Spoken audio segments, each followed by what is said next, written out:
손톱까지 다. 네, 방금 우리가 듣고 온 곡 혹시 제목 알고 있나요? 그렇죠. 태양의 눈, 코, 입이에요. 이렇게 우리 얼굴에 세 가지 하면은 눈, 코, 입이라고 우리가 얘기를 할 수 있죠. 그리고 우리가 가위바위보를 할 때도 가위, 바위, 보 이렇게 세 가지가 있어요. 왜 쌤이 오늘 세 가지에 저렇게 집착을 하고 이상한 소리를 하고 있냐? 그거는 우리가 임피던스도 세 가지로 얘기를 할 수 있기 때문에 이렇게 세 가지에 대한 드립을 쳐봤는데요. 우리가 이번 시간에 임피던스 세 가지가 대체 무엇인지 요거를 배우도록 할 거예요. 우리가 임피던스라 하면은 전기기능사 필기 시간에 많이 들어봤을 거예요. 하지만 임피던스가 뭐야 하고 물으면은 막상 대답하려고 하면은 딱 나오지 않을 거예요. 오늘 이번 시간을 통해서 임피던스가 뭔지 확실하게 얘기할 수 있도록 배우고 가도록 할게요. 우리가 전기 회로에 나오는 삼총사 소자를 얘기하라고 한다면은 첫 번째 저항, 두 번째 코일, 세 번째 콘덴서라고 할 수 있죠. 요거 세 가지 다 들어봤죠. 우리가 저항하면은 전류를 방해하는 놈 이렇게 바로 알고 있는데 코일이 뭐냐, 콘덴서가 뭐냐 하면은 우리가 정확히 얘기하기가 어려울 수도 있을 것 같아요. 그래서 우리가 먼저 저항, 코일, 콘덴서 기호를 이렇게 왼쪽에 그려놨거든요. 저항은 뭔가 뾰족뾰족하게 생겼고요. 코일은 동글동글동글하게 감아놨고 콘덴서는 짝대기가 2개 이렇게 해서 기호로 그릴 수 있죠. 그럼 우리가 저항, 코일, 콘덴서의 기호는 그릴 수 있는데 실제로 얘네가 어떻게 생겼는지는 우리가 아직 접해본 적은 없어요. 그쵸? 근데 우리가 저저번 시간이었나? 쌤이 회로 시험기를 통해서 저항값을 측정하는 것과 그리고 색깔띠를 보고 걔 값을 읽을 수는 있다는 걸 배웠었어요. 그래서 저항은 그때 선생님 측정하면서 보여줬었고 그래서 낯설지 않죠. 그러면 저항은 이렇게 색띠로 생겼고요. 코일은 어때요? 우리가 구리선으로 이렇게 동글동글동글 감아놨고 우리 기호랑도 비슷하게 생겼죠. 그쵸? 이렇게 구리선을 몇 번 감냐에 따라서 우리가 변압기도 높은 전압을 낮은 전압으로 바꿀 수도 있고 또 낮은 전압을 높은 전압으로 바꿀 수도 있다고 했어요. 요게 건수비를 조정해서 더 많이 감는 쪽이 높은 전압이라고 했었죠. 콘덴서는요.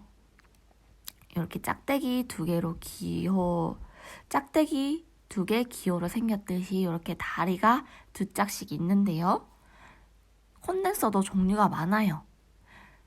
제일 첫 번째 보면 전해 콘덴서라고 해서 우리가 동그란 원통처럼 생겼고 여기 보면은 원통으로 이렇게 감겨 있는데 검정색 부분도 있고 회색 부분도 있죠. 우리가 검정색 부분은 플러스라고 하고요. 회색이라고 해서 여기 오른쪽 끝에 있는 부분은 마이너스예요. 이렇게 극성을 가진 애를 전해 콘덴서. 두 번째 동그란 납작한 뭐같이 생겼다 해야 되나? 그 초콜릿 있는데 걔처럼 생긴 게 세라믹. 마일러는 자일리토같이 생겼죠. 우리가 저항 코일 콘덴서가 실제로 어떻게 생겼는지는 사진을 통해서 알아봤고요. 그렇다면은 요 저항 코일 콘덴서가 실제 우리 주변에 있는 전자제품 어디 안에 들었는지를 살짝 예를 들어 보도록 할게요. 첫 번째 저항은요 하는 역할이 뭐였죠? 그렇죠. 전류를 제한하고 전류의 흐름을 방해하는 역할을 한다고 했어요. 근데 우리가 언뜻 들으면은 방해꾼이라고 한다면은 항상 안 좋은 애인 것 같은데 우리 모든 전자제품에 저항이 꼭 필요해요. 왜냐면은 우리가 전자제품마다 최대 허용 전류라고 해서 요거를 넘어서게 되면은 전자제품이 망가져 버려요. 그리고 감전의 위험도 있기 때문에 우리가 저항을 달아서 전류를 제한해 줄 필요가 있어요. 그렇기 때문에 모든 전자제품 안에 이 저항이 필수적으로 들어있다고 보면 돼요. 그래서 선생님이 전자제품 여기 사진을 가져왔거든요. 뭐 세탁기, TV, 냉장고, 에어컨 등등 모든 전자제품에 들어있다고 보면 됩니다. 두 번째로 코일이 하는 역할은 전자유도 현상이라고 해서 우리가 전류를 흘리면은 자기장이 발생한다. 또는 자기장이 있으면은 전류를 유도한다. 요 역할을 코일이 해주는 건데요. 우리가 주변에 요즘 휴대폰 충전기가 무선 충전으로 나오는데 얘를 보면은 실제로 충전기와 휴대폰이 서로 정기적인 연결이 없음에도 불구하고 올려만 놓으면은 폰이 충전돼요. 요거는 코일이 들어있기 때문인데요. 우리가 무선 충전기에도 내부에 코일이 있고 휴대폰에도 코일이 있어요. 그렇다면은 우리가 무선 충전기에는 콘센트가 꽂혀 있어요. 그죠? 콘센트에 꽂게 되면은 무선 충전기에 전류가 흐르죠. 그러면은 코일에 전자 유도가 돼서 자기장이 발생해요. 그 자기장이 휴대폰으로 관통하면서 휴대폰에도 자기장이 발생하게 되죠. 요 자기장으로 인해서 유도 전류가 흐르게 돼서 우리가 휴대폰에 전압을 충전하게 되는 겁니다. 그래서 우리가 왜 전류의 방향과 자기장의 방향을 알 수 있는 손가락 법칙으로는 앙페르의 오른나사 법칙이라고 했죠.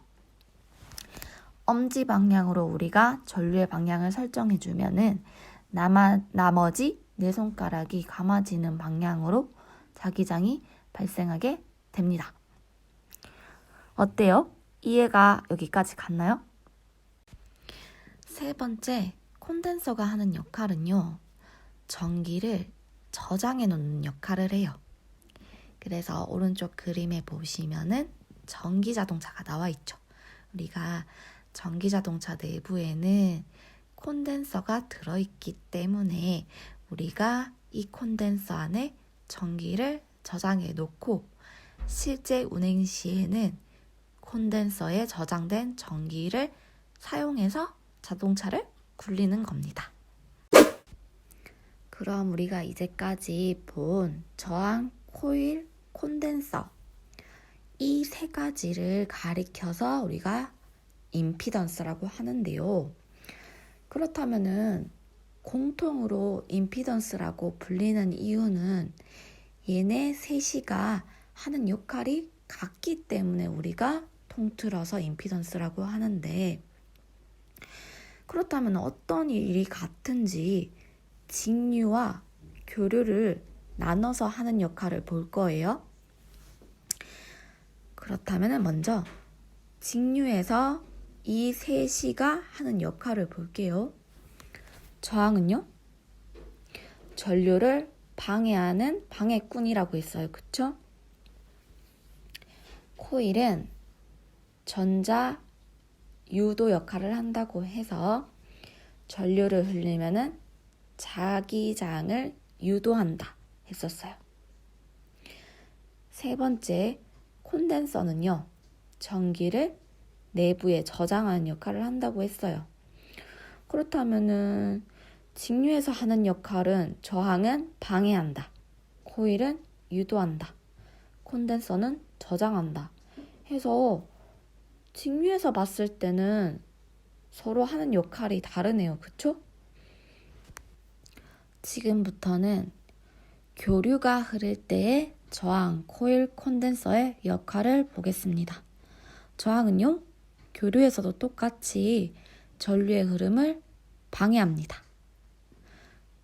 코일은요, 직류에서는 전자유도 현상을 일으켰지만 요 전자유도 현상 과정 중에서 교류가 흘렀을 때는 방해를 하게 돼요.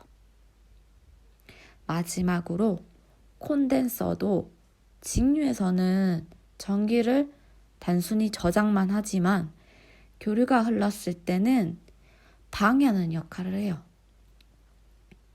따라서 최종적으로 말하자면은 교류가 흘렀을 때는 저항이나 코일이나 콘덴서나 셋 다 전류의 흐름을 방해하는 방해꾼들이라는 것을 꼭 기억하고 있어야 합니다. 따라서 우리가 임피던스는 방해하는 역할을 하는 친구들인데요. 그렇다면은 저항, 코일, 콘덴서 얘 셋 다 교류에서는 전류의 흐름을 방해하고 있기 때문에 셋 다 통틀어서 임피던스라고 부르는 겁니다.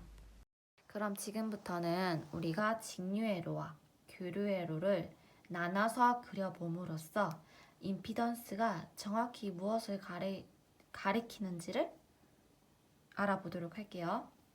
먼저 직류회로일 때 회로를 한번 그려볼게요. 직류일 때 먼저 회로를 그려보면은 우리가 전압을 걸어줄 텐데 직류일 때 방해하는 성분은 저항 하나뿐이라고 했어요. 그러면은 이렇게 저항 한 개에 전압 V를 걸어줄 거예요. 그러면은 이때 전류 I가 흐를 거고요. 우리가 I 구하는 공식은요. I는 방해꾼, 그러니까 전류의 흐름을 방해하는 친구들 분에 걸어준 전압 이렇게 되는데요. 지금은 방해꾼이 하나, 저항밖에 없죠. 그러면은 얘는 R분의 V다 해서 R은 저항이었죠. 이렇게 간단하게 식이 나옵니다. 그러면은 이제는 교류회로에서 봐야겠죠? 교류회로를 그려보면요.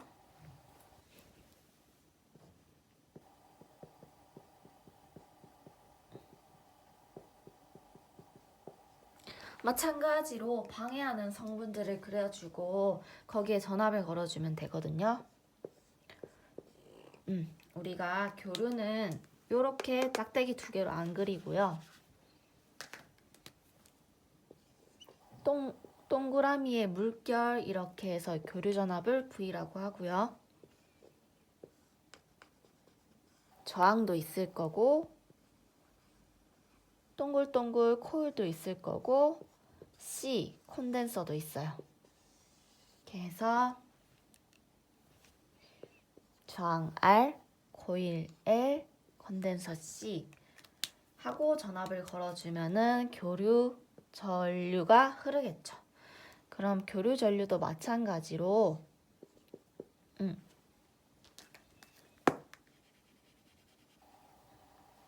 방해꾼들, 전류를 방해하는 방해꾼들 분의 전압이 되고요. 우리가 먼저 방해꾼들이 뭐뭐 있냐 볼게요. 첫 번째 우리가 전류가 만약에 자동차라고 했을 때 요 R을 만났어요. 근데 쌤이 굳이 비유를 한번 여러분들이 쉽게 이해할 수 있도록 얘를 방해하는 친구들을 비유를 해봤어요. 전류가 자동차일 때 우리가 요 쭈글쭈글한 저항은 산에 비유해봤어요. 산. 그러면은 우리가 자동차가 가는데 산이 있으면은 평평한 길보다 오래 걸리겠죠? 오르막길도 올라야 되고 내리막길도 가야 되고 꼬불꼬불하기 때문에 산이라고 생각하고요. L은 동글동글 말려 있으니까 요거는 가속 방지 턱이라고 생각해 봤어요. 가속 방지 턱. 그러면 우리가 가속 방지 턱을 넣을 때도 자동차 입장에선 요거는 방해꾼이 맞죠. 달리는데. 왜냐면 가속방지턱을 넘으려면은 속도를 줄여야 되니까. 그리고 C는 뭐라고 생각했냐면은 우리가 인도에 차가 올라가지 말라고 진입 금지 진입 금지 봉을 세워놨다고 생각해 봅시다. 그러면은 요 진입 금지 봉으로 인해서 전류가 가는데 방해 성분이 되겠죠. 그래서 얘네를 상가, 가속방지턱과 진입금지 봉 요렇게 RLC로 더해줄 건데요. 이때 저항의 단위 옴인데 L이랑 C는 단위가 L은 헨리, C는 패럿. 그러면은 얘네를 더해주려면은 단위를 하나로 통일해 줘야겠죠. 그래서 요 L과 C를 옴으로 바꿔줄 건데 옴으로 바꾼 성분을 얘네를 리액턴스라고 할 거예요. 리액턴스라고 해서 X라고 나타내 줄 거고요. 이 X에는 코일에 대한 X 성분이랑 C에 대한 X 성분 이렇게 또 더해 줄 거예요. L은요, 그냥 L 앞에다가 2파이 F 해주면 되고요. C는요, 똑같아요. 2파이 F를 C 앞에 붙여주고요. 얘랑 다른 거는 분의 1이 될 거예요. 분의 1 해서 L과 C는 어때요? 주파수에 영향을 받죠? L 같은 경우에는 주파수가 커지면 X 값이 커지죠. C 같은 경우에는 어때요? F 값이 커지면은 C 값은 작아진다. 해서 요 성분을 리액턴스라고 부를 거고요. 우리가 R과 저항과 리액턴스 성분을 다 더해서 요거를 임피던스라고 볼 거예요.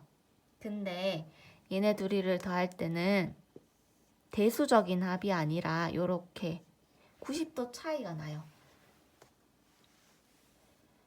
저항이 여기 있다면은 90도 차이가 나는 성분을 X라고 해서 요 합친 성분을 Z라고 하고요. 우리가 피타고라스 정리를 통해서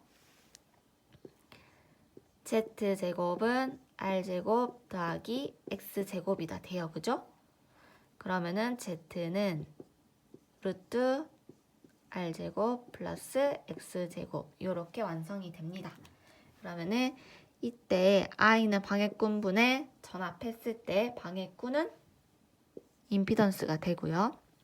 V 해서 얘를 풀어준다면은 루트 저항제곱 리액턴스 제곱분의 전압 해서 우리가 교류에서 방해하는 성분들을 임피던스라고 했고요. 그 임피던스는 저항과 리액턴스의 합이다. 여기까지 이해 가셨나요?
다음 코일은 생긴 게 어때요? 동글동글 말려있죠. 그래서 쌤이 가속방지턱에 비유를 해봤어요.